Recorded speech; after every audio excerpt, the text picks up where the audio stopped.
Welcome back to Galton Park, where you join me today for a layout update. I'm going to be picking up from the last one and showing you exactly what I've managed to achieve in the space of time since the last video was published. So I think we're about two and a half, nearly 3 weeks since the last one. So a little bit of time has passed and I've made some decent progress.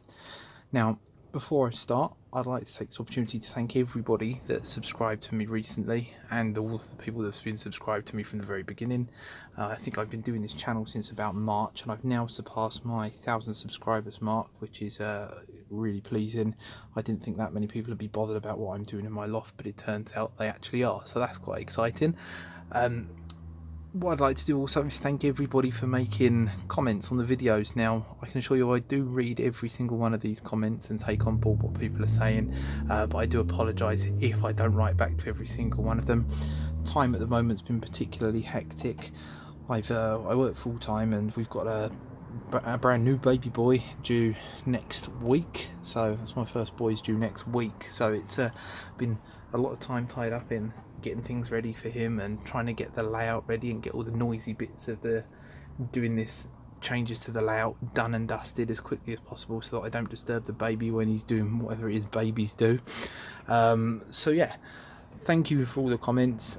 I can assure you I do read everyone and I will try and reply to all of them, but I really do appreciate the time you take to comment on my videos. Now, in this video, I'm going to take you through three main things, which is going to be the reconfiguration of the nuclear flask depot, the reconfiguration of the depot over the other side, and the freight lines, and the new main lines that run across the new bolts. So you'll see some changes that I've made there, and also throughout the video I am going to give a couple of mentions to some other channels that I'm subscribed to that I think are well worth you spending some time having a look at. So without further ado, I'll get cracking with the update then. So we're now in front of the nuclear flask depot, and as you can see I've pretty much got this area tied up and more or less done and dusted. This was going to be the least complex area of the layout for me to update scenically wise. So the new tracks have been running from the main line, from the spur that used to be running out onto the old freight loop which fed through the yard on the board that ran across the middle of the loft. That was quite easy. I managed to actually retain the same piece of track that ran off into that yard.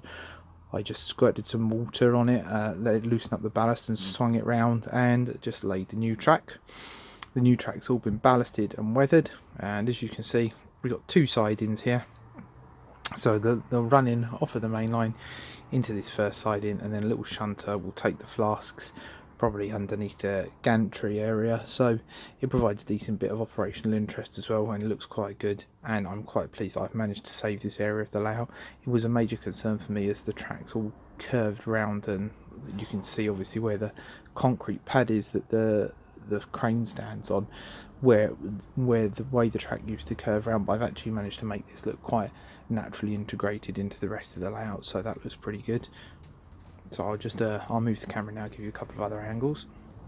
So here we are looking back over the flask depot in the other direction. You'll notice as well in the background the main line. The main line has been ballasted and has also been weathered.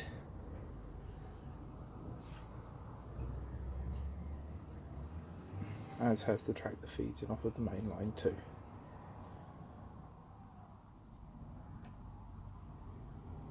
So the next job for this part of the layout will be to create the scenic break that runs along the back. You can see where the old embankment that runs along the side of the layout has been chopped, so I put the old signal box over there. That's not where the signal box is going to live, it's just where the signal box is at the moment. That will be where there is a motorway bridge that will run across there. I won't be recycling the old motorway bridge, there was a lot of work that needed doing to that in any case, but I'll be building something new that runs a different angle across the board there and creates the scenic break. The track has been ballasted all the way up until the point that the scenic break will cut in. So that's the next job to do on this side of the board. Then this side of the board is pretty much done and dusted, all bar a couple of little changes I'm making in the station area, which I will reveal in another video in the future. Now, before we move on to the other side of the layout to see what's been going on there, I'd just like to give a mention to another channel. Just a quick shout out to James DEMU. If you want to have a look at his channel, it's well worth having a look. He gets up to all sorts of interesting projects. I met James the other week at the GCR show and we had a good chat, and he gave me some steps for my class 37, some HPH design steps to try and fit to one of my class 37s. James, I still haven't done them yet. I will do at some point. Every time I look at them, I think I'm going to cry. They look so complicated, but I'll definitely do them. Go over to James' channel and check out his stuff and what he's been up to. James has just recently reached his 1,000 subscribers as well. So here we are on the other side of the layout. Now I guess the easiest place to start here is just by giving you an overview of what the layout looks like now and what I've actually done. I've finalised the track plan for the TMD, as you can see, and I have put down the hard stand in. I've also started to chuck down a few bits of detailing just to see how I think it's going to look. Next jobs in this area are to start to ballast out the front, etc. But that moved at quite a pace. The TMD area took a few nights for me to actually put together and get it to look how I wanted. I've always struggled with concrete and found that concrete's an absolute pain to do, but I've found a newish technique now that I've tried and found a new way to paint it, and I think it looks quite convincing. We'll have some close-ups of it later on so that you can inspect that. As you can see, the TMD area actually now links up to the freight line, or the loop that goes into the freight yard, and I have put the safety point in that sort of runs off into a head shunt, which you can just about see in the distance, but we'll pop over there and have a look under a bit of closer inspection in a moment. So the TMD area comprises of two main sections. So I've got the section that runs out back onto the main line from this end, where you can see, and there's a section at the back with buildings there, and there's areas for cars to be parked, and I put down a few bits and bobs just to try and see what it's going to look like. I had a look at the previous ideas I had that you saw in the previous video where I'd slammed down 5 tracks and it all looked a bit too mad, so I thought I'll have a nice sort of open space at the back, and I think it looks quite good like that. I'll just pan around to another angle of that view now. So this is the back area behind the TMD that I mentioned, where I'd have little bits and pieces parked up, etc. Got cars, storage areas, and there's just random pieces of junk everywhere. Now what I've decided to do with the actual main road to the TMD is to have them run through. I am retaining the old backman shed that I've got. It's a nice building, it saves me making something else. It does need tidying up. There's a few bits and pieces of stray paint and other junk on there that have hit it over time where I've been mucking around in a loft, so that needs tidying up. All of this paraphernalia that's in and around the depot at the moment, none of this is actually stuck down permanently. It's all subject to being moved. I'm just sort of putting things there to get an idea of how it would look. The only things that are stuck down permanently are the security fencing that runs around the back to stop the cars going out onto the main line, and the little crash barrier as well there in front of the car park area. You'll notice also here that I've got one of the new Helgen Class 07 shunters. I had this recently for my birthday. My wife kindly got me this. I am so impressed with this model. It is absolutely fantastic. It's got to be the best Helgen model that I own. I would encourage you to get one 100%. Now I've gone for the HNRC version. I couldn't really justify any other livery. I can't really justify this livery, so the justification for it is going to be that it's an on-hire shunter to EWS, and it's earning its living over here at the Calton Parkway TMD. So here we are looking back over the front part of the TMD where you can see the main roads. You've effectively got 4 storage roads there, and you'll see that the track plan really, from a storage point of view, hasn't changed overly much since the old layout, or the old style of the layout. It's kept quite a lot of this, but what I wanted to do is create the sort of busy area out the front where there'll be locomotives, etc. stored, and then the area out the back for all the staff, etc. And I think it's come together quite well. Like I said, I hadn't planned on coming this far with this at this point in time, but once I'd got the hard standing down, it was sort of hard to resist the temptation to put buildings down. The shunter's mess room that you'll see over the back, that's been moved. It was previously down by the fueling point, and there wasn't much room for it down there, so that's that, and that's been moved. What I'll do now, I'm going to move the camera again so you can get a close-up look at some of this concrete that I've done and the effects that I've achieved with that. I tell you how I did it. I think it's come out okay. It's probably the best concrete that I've managed to achieve. As I said, it's something I've always struggled with. Getting the hard standing down, that's no problem. I can get that down, I can get it to look neat and fantastic, but colouring it I've always found to be a nightmare. So here we are, just having a quick look over the sort of largest exposed area of concrete that I can to show you, and I'll explain to you how I've done it. What I've done, I've used some foam sheets. You can get these foam sheets in Hobbycraft and they are 99p for an A3 sheet. I got 6 of these and they are just about the right height for making hard standing. Underneath the hard standing is packed out with bits of card, etc., just to give a solid base. But that's all been laid down. Between the tracks I've then got some thinner foam. I did try to use the stuff that I got from Hobbycraft, which is about 2mm thick, but I found that that was too thick, so I had to go online and source some foam that was actually 1mm thick, and that sits just in the middle of the track underneath the flangeways, which allow the trains to run perfectly over there. Now, painting this was a really simple thing to do. I got some match pots from Wilkinson's and mixed a variety of colours together. So I painted them onto the foam, sprayed them with a water squirter and just wiped it off, and I kept repeating this process, painting it on, wiping it off, painting it on, wiping it off, until I got this effect that I've got at the moment now. The foam itself is full of little bumps and divots which really add to the concrete effect. You'll see I've added casting lines into the concrete. Now some of these are actual physical cuts where I've cut the foam to meet the next part of the foam. Some of them, like this one here and this one at the back here, they've just been sketched in with a pencil. So a pencil and a ruler, pressed down quite hard, it leaves the grey mark in the foam, and it also cuts into it a bit, so it gives it that relief, which makes it look quite interesting, but I think it looks quite good.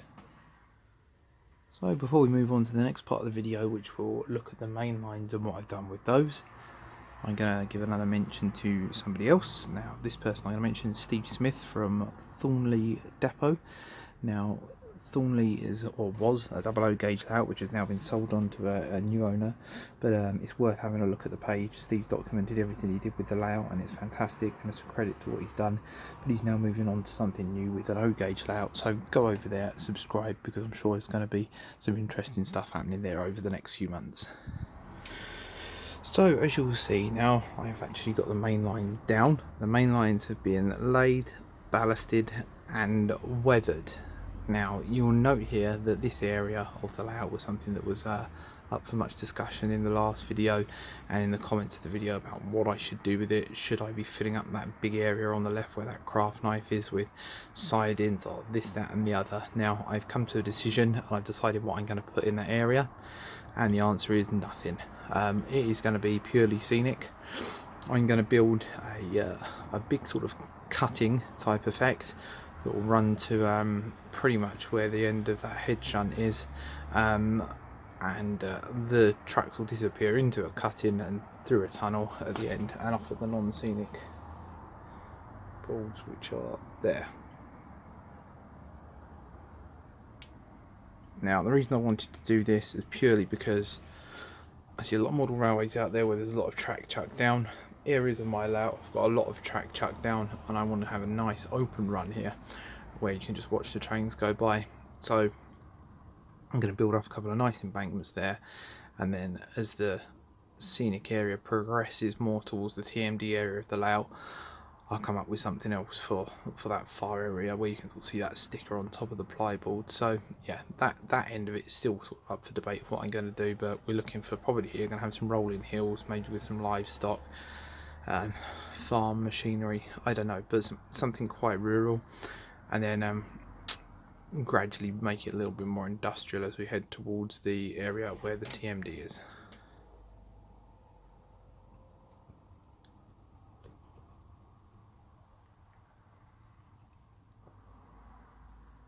So you will note here that on the entrance / exit to the freight yard, I have now installed a safety point. Now this safety point is going to run off into a sand drag area which will basically be used to trap runaway locomotives. Now, a sand drag isn't something I've actually seen modelled before, so it's something that I think should be fairly unique to my layout. Having said that, now I'm sure somebody will manage to prove me wrong in the comments and point out another layout that's got one on, but there we go. So that's what I'm going to do there, and I think it's a nice prototypical feature to add. That leads me on really to my next mention and shout out, which is to Dave McWilliams of D&E Modelling. He gave me a little bit of advice around this area and has suggested that perhaps it would be an interesting idea to model a sand drag there. So thanks for the idea, Dave. We're going to go with that and see how that works out. If you want to pop over and check Dave's channel out, the link is in the description to the video as per the other layouts that I've mentioned. Now, Dave's particularly good modeller. He models to a very high standard, and much higher standard than myself, and is strives for detail and everything. So go and have a little look and see what Dave's been up to. Now, one last thing I'm going to mention, because I haven't mentioned it yet, is how I ballast my track and weather it, just because I get a feeling that people may ask me this. Now, my track is always weathered and ballasted in the same way. I use NOC N-gauge ballast, so it's packaged by Gauge Master, but it's made by NOC, and it's all then airbrush weathered using rail match sleeper grime and various different tones to bring out the colours. I'm not sure how well it's coming up on the camera. I think areas of it look a bit dark on camera here, but it looks quite good to the naked eye. So yeah, that's what I've done. I try to keep it as neat as possible and as even as possible, and I'm quite pleased with the results of that. So that draws this video to a conclusion. I hope you've enjoyed the progress that I've made so far. I'll be looking to do another video as soon as I possibly can, but as I mentioned earlier in the video, we are expecting the arrival of our baby boy next week, so I'm not quite sure how much time I'm going to have to spend in the loft. I'll have to be spending time doing whatever it is you do with babies, wiping them and cleaning them and feeding them and stuff, I guess. So I'll be with you as soon as I can, but in the meantime, I hope you enjoy the video, and I look forward to speaking to you all again soon.